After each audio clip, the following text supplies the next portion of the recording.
One of the anti-whaling protesters recovered from a Japanese ship by an Australian customs vessel says taxpayers can bear the cost of their stunt. Glenn Pendlebury, Simon Peterffy and Jeff Tuxworth arrived back in WA yesterday after illegally boarding the Shonan Maru 2. Simon Peterffy joins us now from Fremantle and he's talking with Sky News Chief Political Reporter Kieran Gilbert. Kieran.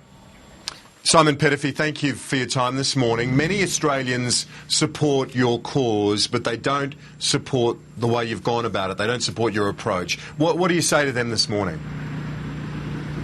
Yeah, well, I think in this particular case the fault lies squarely with the feet of the Gillard government and the Labor Party. They promised us all in the election that they would have a vessel down there policing our oceans against whalers, and in this particular case they've broken that election pledge, and if they had been down there, there would be no need for us to do our action, nor in fact for the Sea Shepherd to be down there in the Southern Oceans defending the whales. The Prime Minister says that the cost of retrieving yourself and your two counterparts concerns her, likely to run into the hundreds of thousands of dollars. Do you have any concern about that? Well, I think in that particular case, if the bills go anywhere, it should go to the Japanese government.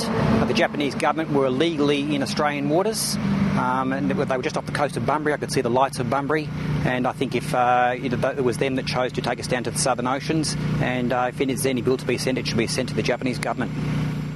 Your conduct has been described as unacceptable again by the Prime Minister and the Attorney General, that you've engaged in illegal activity.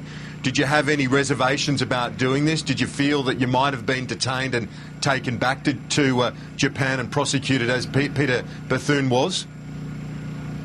We were always ready for that scenario, that the Japanese may abduct us from Australian territory and take us back to Japan.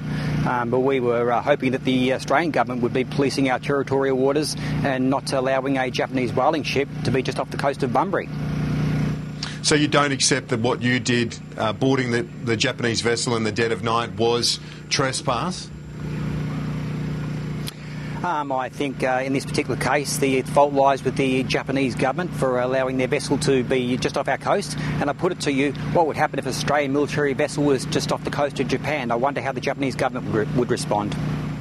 But the federal government is taking Japan to court, the International Court of Justice. Isn't it better to settle this once and for all? Aren't you worried that what you're doing is actually emboldening Japanese politicians that are going to fight even harder to not capitulate to protesters like yourself?